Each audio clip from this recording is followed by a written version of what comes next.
The Happy Meal. People always joked about creepy toys and kids' meals. But no one ever thought an asterisk Happy Meal could follow someone home, or whisper, or feed itself, or demand a child. What happened to the Carter family still isn't fully explained. All that's known is this: the last thing they ever ordered was a Happy Meal. The Carter family didn't eat fast food often, but on Friday night's asterisk, when life felt too heavy and work too stressful, they let 8-year-old Max choose dinner. Max only ever chose one place, the red and yellow fast food chain that kids loved. But this time, something was different. When they pulled up to the drive-thru, the big screen flickered for a second, just static, then a smiling mascot face, too close to the camera, too still. The speakers crackled like someone breathing into them. Then the cheerful pre-recorded voice chirped, "Welcome, try our asterisk new limited edition Happy Meal. It comes with a very special friend." Max gasped. A new toy he was sold. His mother laughed softly. Okay, one Happy Meal." Static hissed again through the speaker. Then the same voice repeated, slower this time. "A very special friend." Mr. Carter frowned, but the worker at the window simply handed them the bright red box with a big smiling face printed on the side. The face on the box was wider than usual. Too wide. It stretched from one edge to the other, almost touching the corners. Max didn't care. He hugged the box like a treasure. He opened it before they even got home. But something was off. His mom expected one of those cheap plastic toys. Maybe a little figurine or a cartoon character. Instead, Max lifted out an asterisk, small stuffed doll asterisk. Its body was stitched loosely, unevenly. Its head drooped to one side, like its neck was broken. The fabric was pale cloth, dirty around the edges, like someone had handled it too much. The face was the worst part. No eyes, no nose, just an asterisk stitched black smile asterisk, pulled into a permanent, stretched grin. "Yield," Mrs. Carter said. "That's not cute. Max, let me see." "No," Max hugged it closer. "I like it." "But it's filthy," she tried again. "It's mine," Max said firmly, almost protectively. "He likes me." Mr. Carter raised an eyebrow. "He?" Max nodded. "His name is Smiler." They tried to ignore it. Lots of kid toys look weird. Lots of fast food toys are cheaply made. But that night, after Max went to sleep, his mother noticed something unsettling. The Happy Meal box, empty, sat on the kitchen counter. Yet every time she walked past it, she felt like the drawn-on smile was following her. At 2:47 a.m., she woke suddenly. Not from a noise, but from an asterisk feeling. She sat up, scanning the dark room. The house was silent. Her husband snored softly beside her. But something felt wrong. Then she heard it. A soft tapping. Asterisk tap, tap, tap. Like small cloth fingers hitting wood.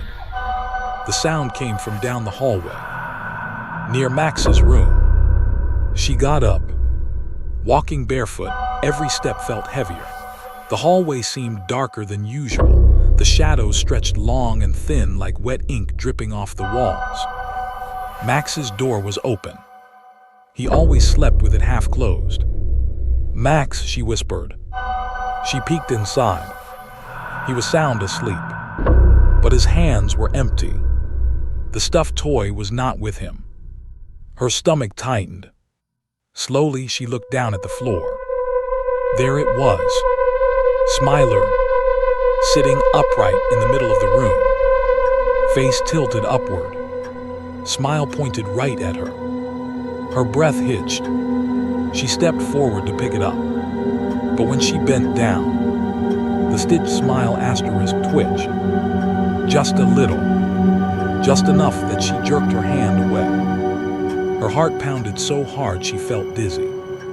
But kids' toys don't move, she reminded herself. It was a trick of the light, just her tired mind. She picked the doll up with shaking fingers and placed it beside Max. But the moment she set it down, tabba tabba tabba, the sound came again, from behind her. She turned. The Happy Meal box, empty, harmless, was rocking gently on its base. Back and forth,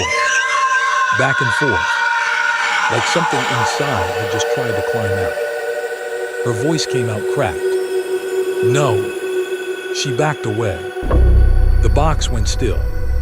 The tapping stopped. She told herself to breathe, to calm down.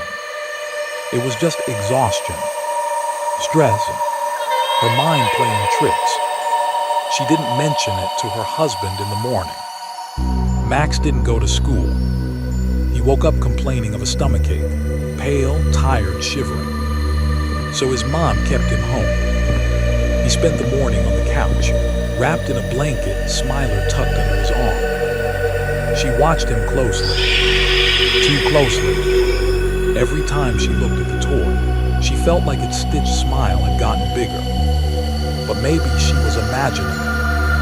Then something else happened. While Max watched cartoons, he whispered something to the doll. She didn't catch it at first, just soft murmurs. She assumed he was playing. But then she heard. Okay, I'll tell her. She froze. Max, she asked carefully, who are you talking to? He looked at her, unfazed. Smiler wants you to stop staring at him. The air in the room changed, thickening, tightening. She forced a laugh. Oh, and why would Smiler say that? Max shrugged, patting the doll's head. Because it makes him angry. Her throat dried. Honey, toys don't get angry. Max smiled back at her. Not his smile. A stretched, weird, too-wide smile. Smiler does. That afternoon, her husband came home early. She told him everything. He didn't laugh, didn't make jokes. Instead, he walked over to the couch, grabbed the stuffed toy, and examined it. It looks haunted, he joked weakly. But his wife didn't smile. We're throwing it out, she said. Max immediately screamed. Not a tantrum. A full scream. Raw. Guttural. Terrified. No, you can't. He'll get mad. You can't throw him away. Mr. Carter flinched. Max, calm down. He'll hurt you, Max sobbed. He said he'll hurt Mom if you throw him out. That chilled both parents. Max had never screamed like that in his life. The dad glanced at his wife. Okay, let's just calm down. Max clutched the doll again, shaking violently. The parents retreated to the kitchen. They whispered. We're getting rid of it tonight, Mr. Carter said. Burn it, his wife whispered. Yes, burn it. But as she said the word burn, the Happy Meal box on the counter rocked again. Just once. Enough to make her stop breathing. 1:18 a.m. Mrs. Carter woke to something she'd never forget. Asterisk chewing. Soft, wet chewing. Right outside her bedroom door. Her blood turned to ice. She nudged her husband awake. He listened. Chew, chew, chew. Then, a soft childlike giggle. But not Max's. No. This one sounded too close. Too breathy. Too hungry. Her husband got up, grabbed a flashlight, and opened the door. And what they saw didn't make sense. At the end of the hallway sat the Happy Meal box. Except now, it was filled, stuffed to the brim with asterisk raw meat. Wet, red, fresh. The box was shaking, as if something inside was eating. Her husband gagged. What the hell? Then the box stopped shaking, went still, and a soft voice whispered from inside. still hungry. The couple backed away slowly. The floor creaked behind them. They turned. Max stood in their doorway, eyes half closed as if sleepwalking. But he wasn't holding Smiler. Smiler was standing, on its own, right behind him. The stitched smile now stretched almost ear to ear, its little cloth fingers twitching. Reaching. Max whispered, "Smiler wants dessert." The house lights flickered again, once, twice, before returning to a sickly dim glow. Max stood motionless in the hallway, head tilted, his breathing shallow and uneven. His parents didn't know what terrified them more: their son's blank stare, or the stuffed toy slowly straightening itself behind him, like a puppet being pulled upright by invisible strings. Smiler's stitched smile had widened, split at the ends, thread frayed like torn lips. The doll should not have been able to stand, but it did, and its tiny cloth hand curled, one finger at a time, into a fist. Mrs. Carter's voice trembled. "Max, honey, take a step back. Come to mommy." Max did not move. Instead, he whispered, "He says you're starving him." The doll's head twitched toward her. Mr. Carter stepped forward, voice firm but shaking. "Max, move away from that thing." Smiler's head snapped toward him so fast the fabric tore slightly at the neck. The husband froze. Then the Happy Meal box on the floor shuddered. A wet slurp sounded from inside it, like something dragging itself up the inner cardboard. Slowly, something rose from the meat-filled box. A tiny cloth arm slick with red. Smiler giggled in a voice not his. "Dessert." Mrs. Carter grabbed Max and yanked him behind her. The moment she touched him, the hallway light above them burst with a sharp pop. Glass rained down. Darkness swallowed the hall. Then came the scream. Not human, not childlike. A tearing, layered shriek that vibrated the walls and made Mrs. Carter's knees buckle. She fumbled for the nearest light switch. Nothing. The power was dead. Her husband swung the flashlight beam wildly, and what the light revealed made him drop it instantly. Smiler had grown. Not by much, not yet, but enough. Its limbs were longer. Too long, dragging on the carpet like soggy ropes. And its face. Oh God, its face. The stitched smile now reached around the entire head, a full circle of black thread stretching like a split jaw. Something pulsed beneath the fabric.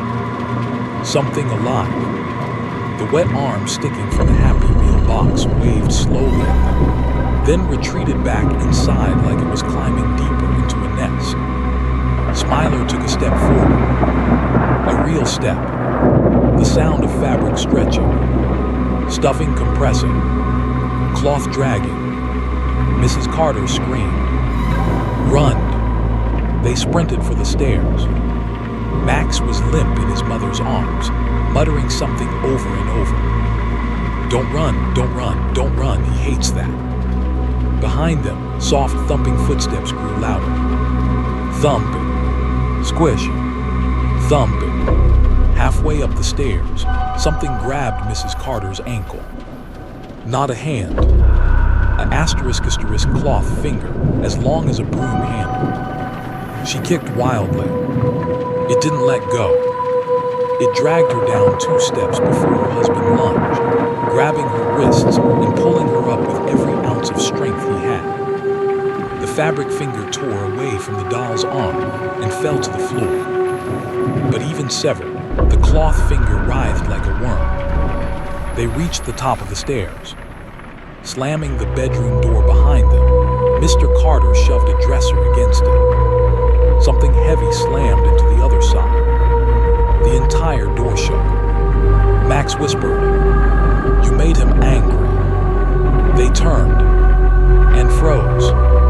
Max was holding his stomach, not in pain, in fear.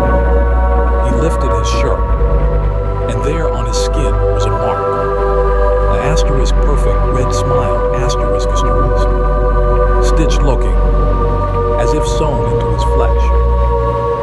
Carter dropped to her knees, sobbing.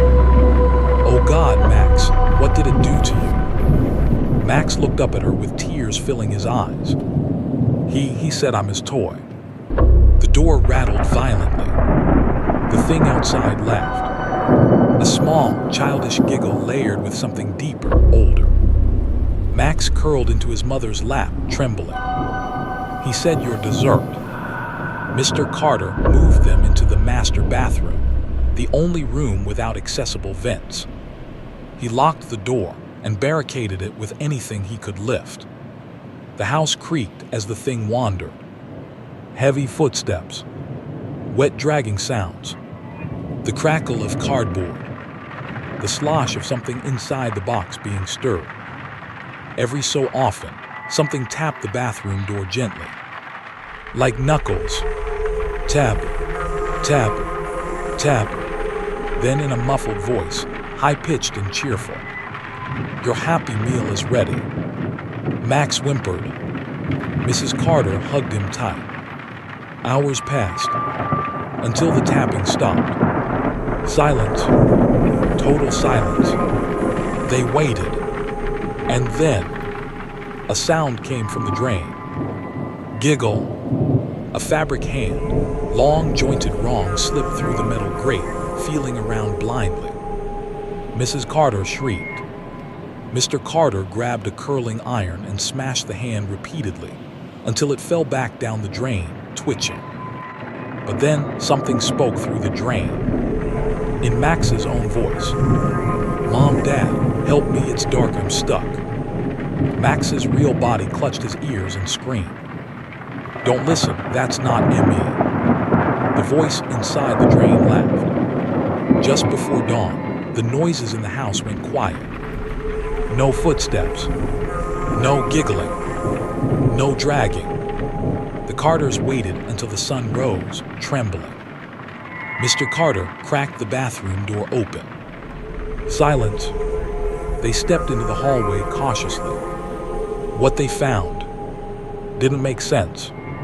Smiler was gone, but the asterisk Happy Meal box stood in the middle of the hallway. Not just standing, asterisk rising asterisk, like something beneath it was lifting it up. Slowly the box tilted, and something crawled out. Long fabric limbs first, then a round head. Stitches, thread, blood-soaked stuffing. Smiler had grown into something nearly the size of a child. Max clutched his mother's shirt and whispered. He said when the sun rises, he gets hungry again. And then Smiler spoke. Not cheerful, not childlike, but deep, wet, hungry. You opened the box. It stepped forward. Now I open you. The parents ran for the front door. Smiler shrieked, crawling faster than any human should. Arms scraping against the walls, leaving long bloody smears.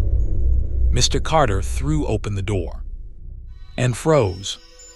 Outside the front porch sat asterisk 6 more Happy Meal boxes asterisk asterisk.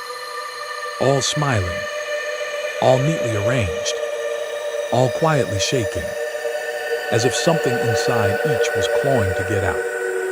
Mrs. Carter screamed. Run to the car. They sprinted. Smiler lunged. It caught Mrs. Carter's ankle. She hit the ground hard. Max shrieked. Let her, Gio. Smiler turned its stitched face toward him and opened its mouth wider than any doll should, split fabric tearing apart, revealing rows of broken toy pieces lodged inside like teeth. Mr. Carter kicked the creature repeatedly until it loosened its grip. They scrambled into the car, slamming the doors. Smiler hit the window with a sickening thud. Cracks appeared instantly. They backed out of the driveway, tires screeching. Smiler sprinted after them on all fours, but it didn't catch them. Not yet. The Carters went to the police, told everything.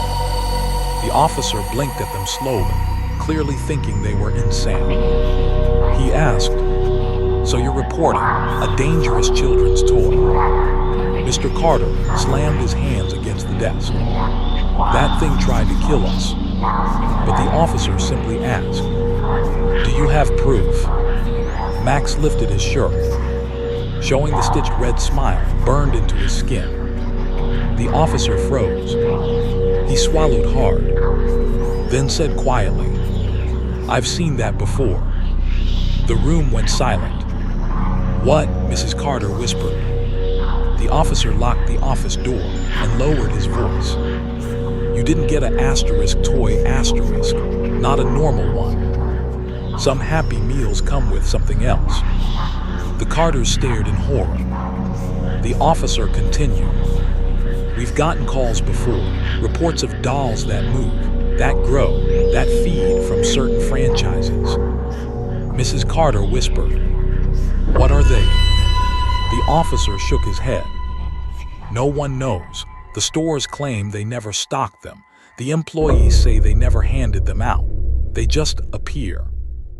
Mrs. Carter held Max close. "But how do we stop it?" The officer's face went pale. "No one has." Then he added, "Families don't last long after receiving one." The Carters stared at him, shaking. "So what do we do?" The officer swallowed hard. "Survive." The Carters didn't go back home. They stayed in a hotel that night. A cheap one. Far from the city. Far from that restaurant. Far from that house. But trauma follows you. Max refused to let go of his mother. He kept whispering, "He's coming, he's coming, he's coming." His mom stroked his hair. "It's okay, sweetheart. He can't find us here." Max slowly turned his head. His face pale. Eyes wide. "That's what he wants you to think." The parents froze. "What do you mean, Max?" Max pointed toward the room's bathroom. The parents turned slowly and saw it. A asterisk Happy Meal box. Sitting on the sink. Smiling. Shaking. Slightly open. Blood seeping from the cracks. Mrs. Carter screamed. The box tipped over. Something crawled out. Something bigger than before. Something hungry. Smiler lifted its fabric head. Stitches tearing wider. Mouth ready. And whispered with Max's voice, "Told you he'd find us." The lights went out. The hotel guests heard the screams. No one survived long. The room was found empty the next morning. No bodies. No blood. No parents. No child. Just a single Happy Meal box left on the bed. Its smile, wider than any printed smile should be. Inside it, a new toy.